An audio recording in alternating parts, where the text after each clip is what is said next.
What is going on, ladies and gentlemen, boys and girls of all ages?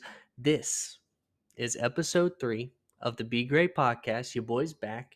It's a beautiful, lovely Friday, at least where I am. And we are going to have a little different kind of episode here. We're not going to have a conference preview, those will resume on Tuesday with the SEC. But we're going to talk about the top 10 games this upcoming season that I'm the most excited for. And then we're going to talk, and I'm going to give my thoughts on some of the major changes that have gone on in the sport that we love, that is college football, recently. That means NIL, that means transfer portal, that means playoff expansion, and that means conference realignment. So we're going to get into those things. It's probably going to be a little bit of a shorter episode because we don't have that conference preview. But let's just go ahead and get into it. Top 10 games I'm most excited for. So I have 10, obviously, and I have some honorable mentions. That's how I like to do things. I think I have 5 or 6 honorable mentions, so I probably should have just titled this top 15, but it's whatever. We're here now. So I'm trying to decide, do I want to go 1 to 10, 10 to 1? What do I want to do here? Maybe first, I'll give my honorable mentions. How about that? Let's start with the honorable mentions, the ones that I'm excited for but didn't hit that top 10 for me. Florida State at Notre Dame. I think that is an exciting matchup. Two teams that have high expectations this season. How is DJU, the new Florida State quarterback, how's he going to play for Florida State this season? Can he kind of change the narrative? He was pretty good at Oregon State after disappointing the Clemson fan base, and they ran him out of town way too soon. And now they have Kate Klubnik, who's not much better. I mean, heck, you could argue he's not better, but that's debatable. But Florida State Notre Dame is going to be an important game. It's one of the harder games on Notre Dame's schedule. And if Notre Dame can beat Florida State, they're set up really nicely for the playoff. Oregon at Michigan. You're probably surprised that's not in the top 10.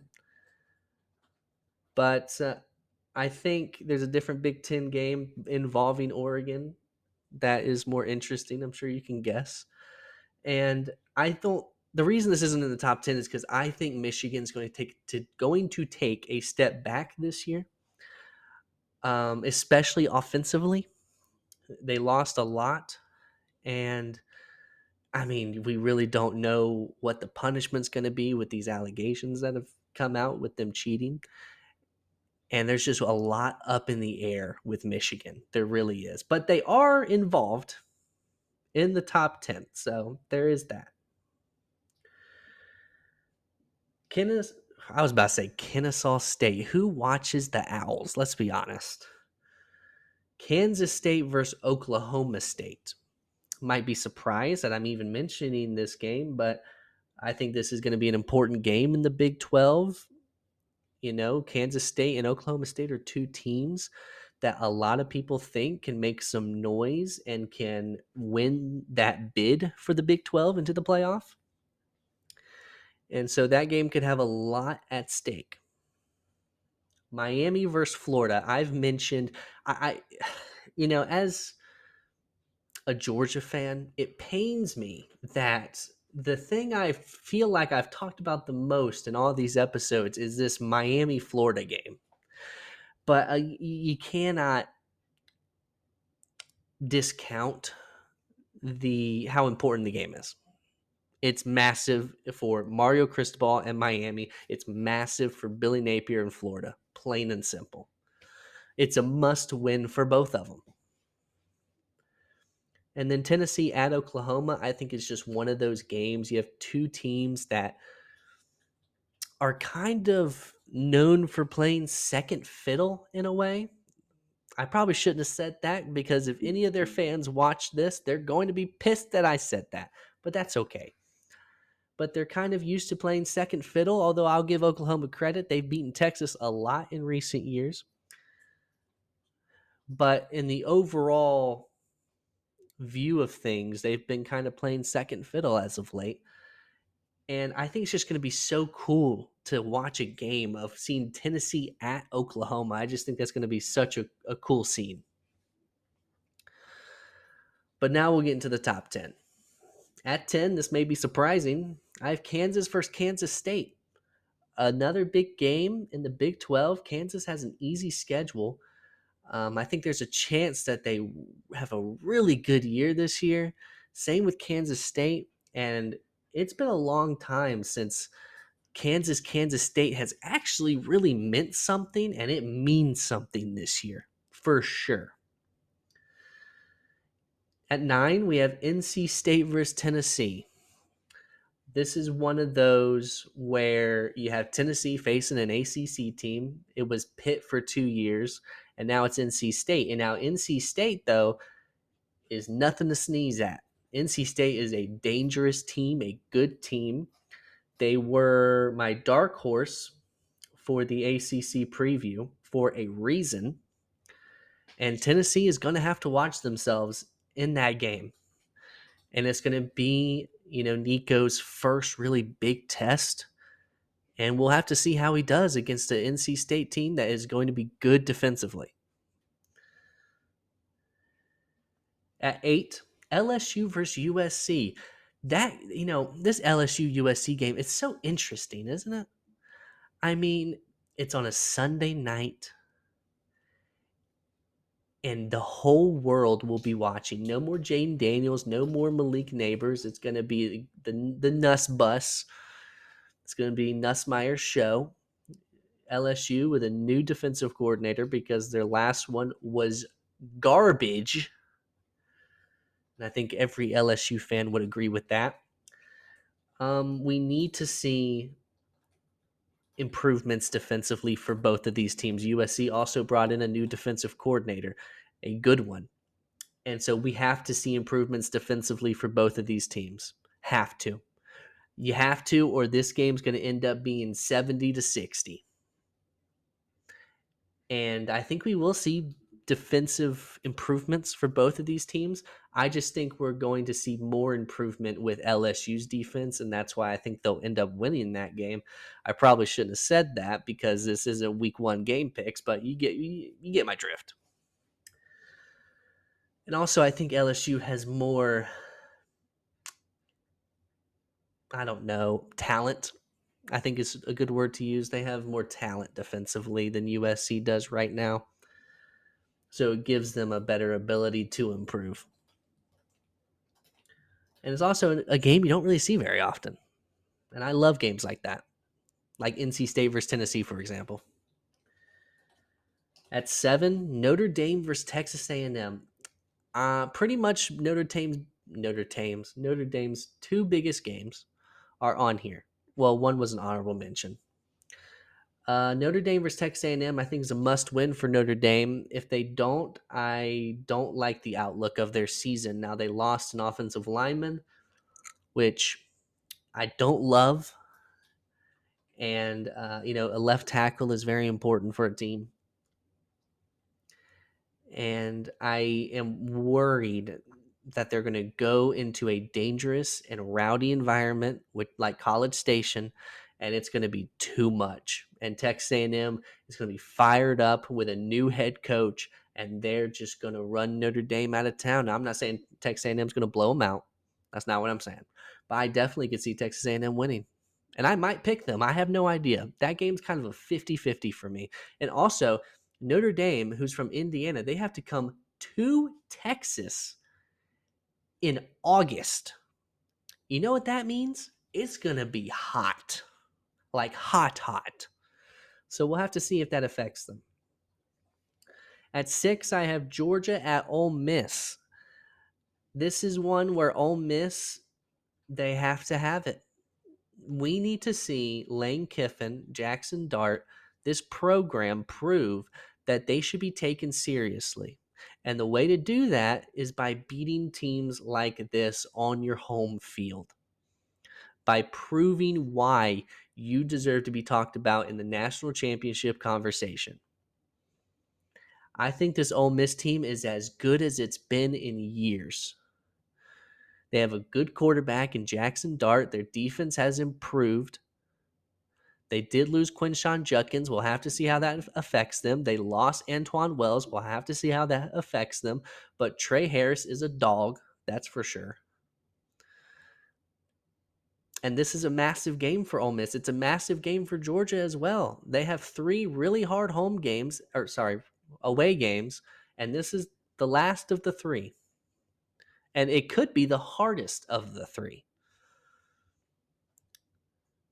And Ole Miss is going to want revenge for that butt whooping that Georgia put on them in Athens this past season. At 5, I have Michigan at Ohio State. It's the game. It's hard not to put Michigan versus Ohio State in your top 10, especially when Michigan's coming off a national championship. Ohio State has an amazing team this year. It's hard not to put them in top 5. It's hard not to when both the teams are good. And I don't really think there's that much more to be discussed. I think it's top 3 rivalry in college football. I don't know if I'd put it 1. It's debatable, but definitely top 3. At 4, Texas at Michigan. Again, one of those games you don't really see that often, and I think it's an interesting one.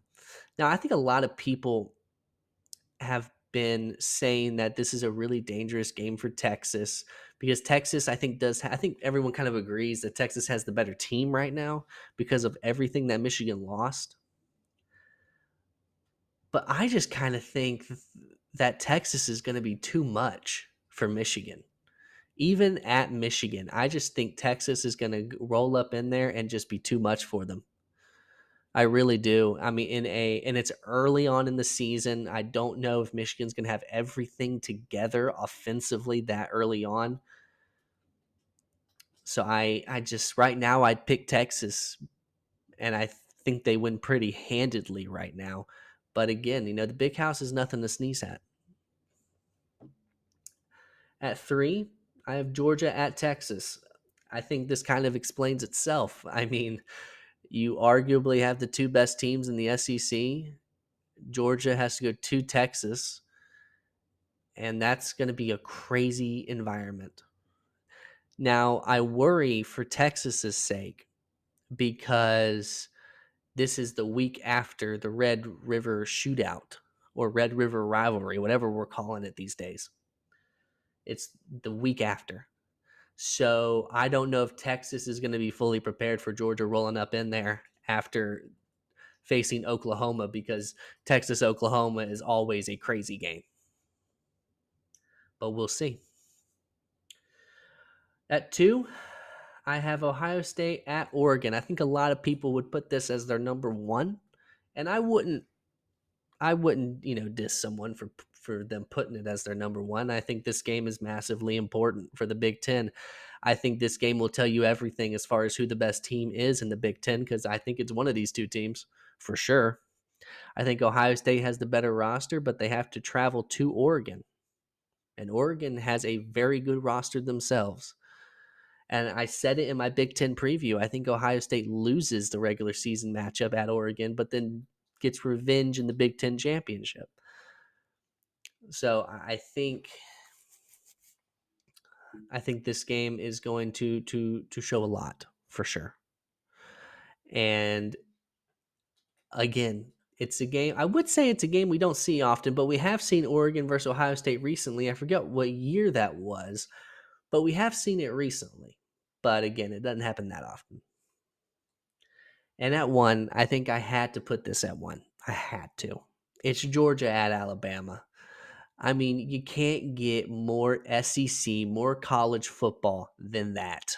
Georgia at Alabama. A rare regular season matchup between these 2 teams. And I think it's going to tell you everything. I think it's a massive game, especially for Georgia. Because if Georgia loses, there's a lot of narratives that come out of that. then you start wondering, was it actually Nick Saban, or does this Alabama program just have some magic voodoo over Georgia? But if Georgia waltzes in there and handles their business, then you have to wonder, as a college football fan, as an Alabama fan, will we be able to stop Georgia anytime soon? Because the only person that's been able to beat Georgia recently, the past few years, is gone. His name was Nick Saban, obviously. So I think this game's going to tell you a lot, and it's Kalen DeBoer's first SEC matchup. It's going to tell you a lot. But that's my top 10 plus, what was it, 5 honorable mentions, I think? 1, 2, 3, yeah, 5. So I guess your top 15. I'm very excited for this season. We have some great matchups. It's a new era of college football. It really is, with these new teams in the SEC, Texas and Oklahoma, the new teams in the ACC, Big 12, the Big 10, the Pac 12 is now the Pac 2. It's just so crazy. And speaking of all the craziness, let's get into the things that have kind of made this new era of college football what it is. First, we'll get into NIL. Why don't we talk about NIL first? I was on the fence with NIL when it first became a concept. And at the end of the day, I think it is a good thing, obviously, to pay these players for their name, image, and likeness. But I just also feel like it's just turned into this pay for player garbage. And that I don't like. Because while because I mean, Nick Saban in a way was kind of right. The rich do get richer with NIL. Or although I think he was talking about the transfer portal when he said that, which in a way he was kind of right about that too, but we'll get to the transfer portal next. I just think it's a very slippery slope paying these players. I really do. But I also understand that it needed to happen. But I think the NCAA or somebody needs to find a way to regulate it to where it doesn't just turn into, hey, come here, we'll pay you a bunch of money. Because that's just, it's not fair for the schools that don't have as much. They can't compete. But I think NIL is a small component of this new era. I think the main thing, I think there's two main things that have really kind of set this new era of college football into motion. One of them being the transfer portal. It's such a crazy concept, isn't it? And transfer portal and NIL in a way go hand in hand because a lot of kids transfer to another school just to get more money, which again is a problem.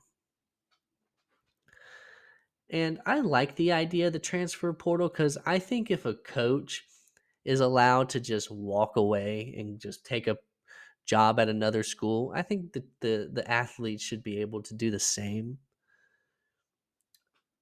But it's gotten so out of hand. I mean, it's gotten so out of hand. I mean, every year you basically have to learn almost a whole new roster, it feels like. And you'll hear about one kid, oh yeah, he got recruited, he's now at Georgia. And then 4 years later you'll be like, yeah, now he's at Louisiana of Monroe, and you're like, well, how'd that happen? And they're like, well, he went from Georgia, he didn't play that well, he transferred to Virginia, and then he transferred to Tulane, and now he's at his fourth school, Louisiana Monroe.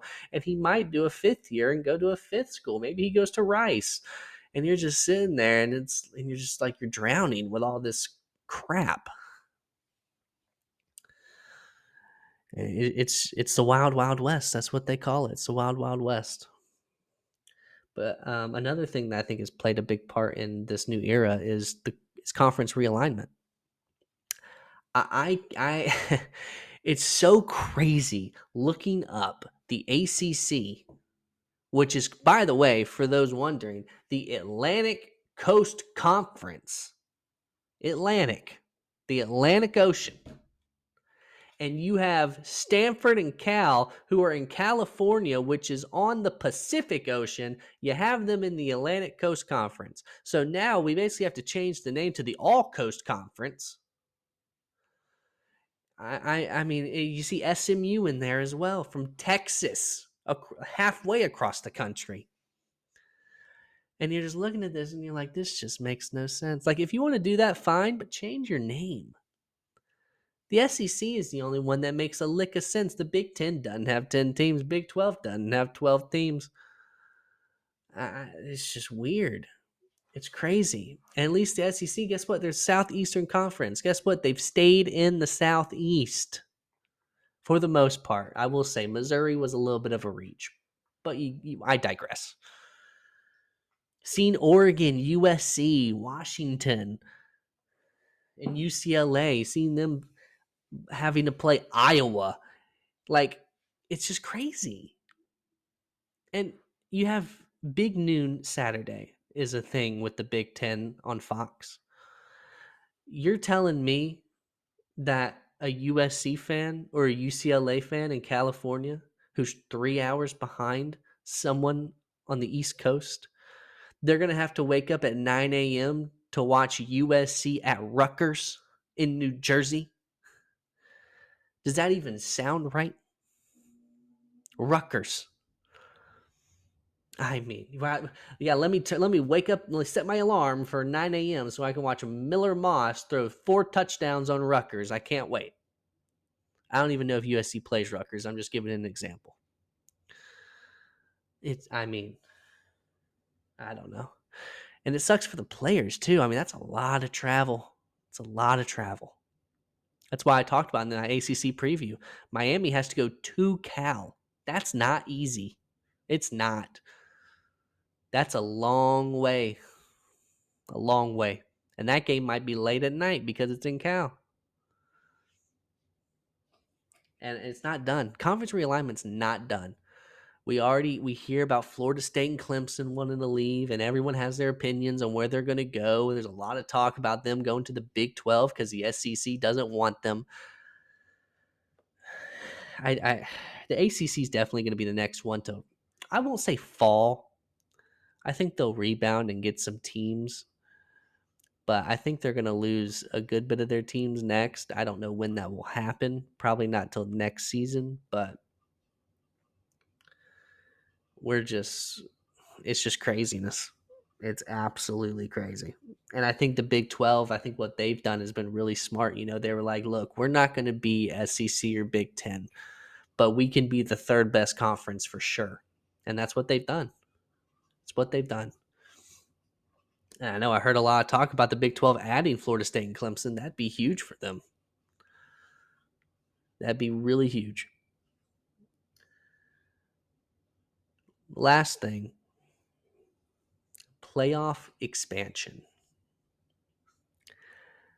I like the fact that we expanded the playoff, because 4 always just felt like a weird number to me. Me personally, I probably would have just gone to 8. That's probably what I would have done. But they went all the way to 12, which is fine as well. But I don't think I want any more than 12. And you're already are hearing them talk about, oh, let's go up to 16. Oh gosh, 16. Why don't we just put everyone? Why don't we just, you know what, not even do a regular season? Let's just, week 1 is just round 1 of the tournament. Let's go. Let's just put them all in there.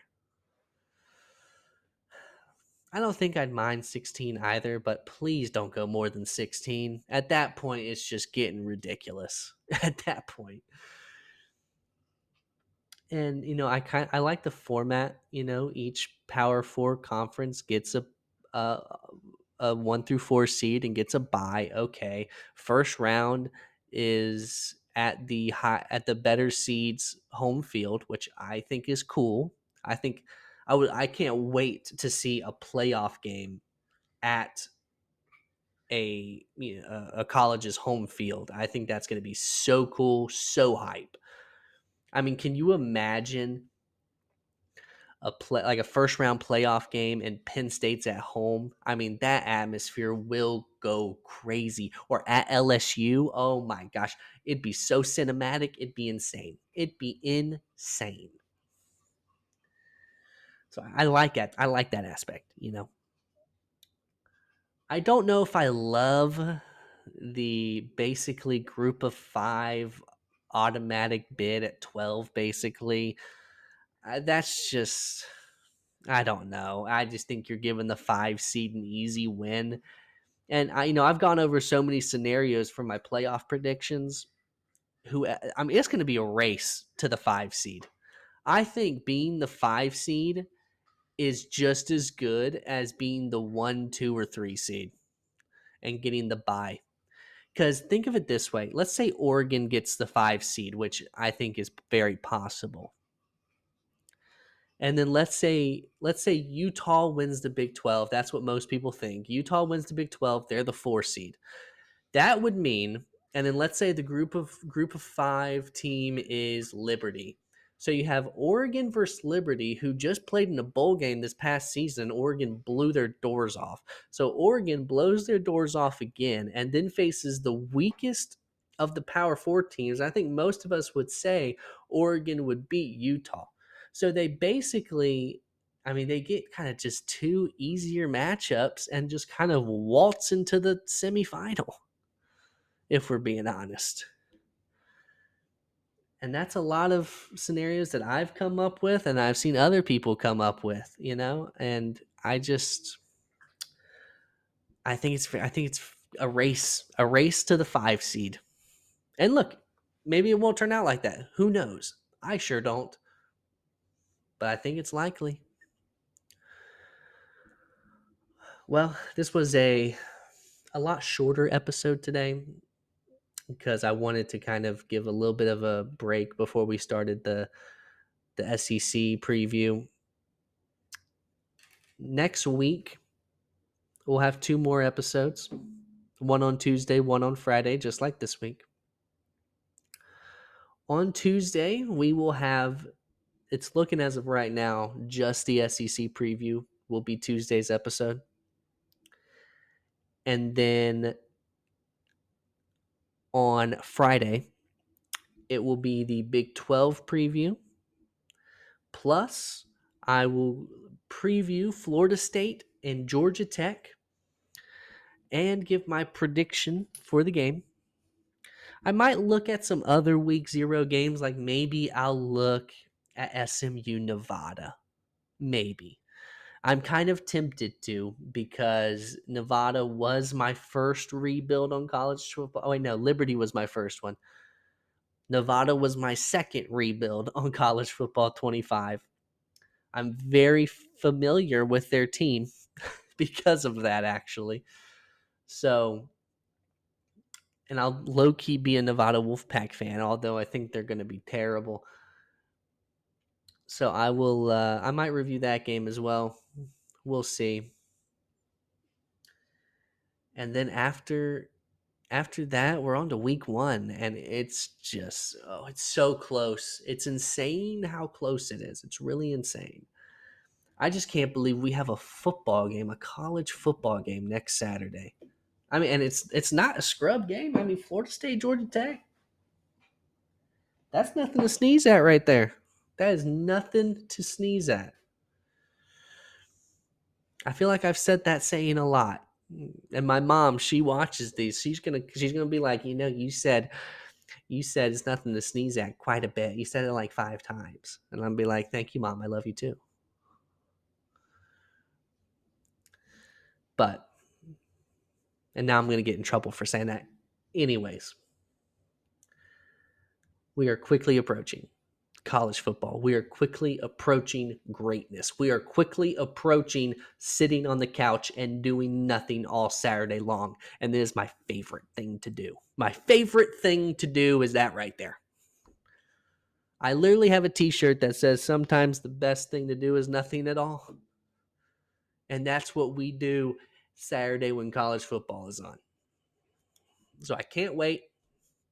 I'll talk to y'all again next Tuesday.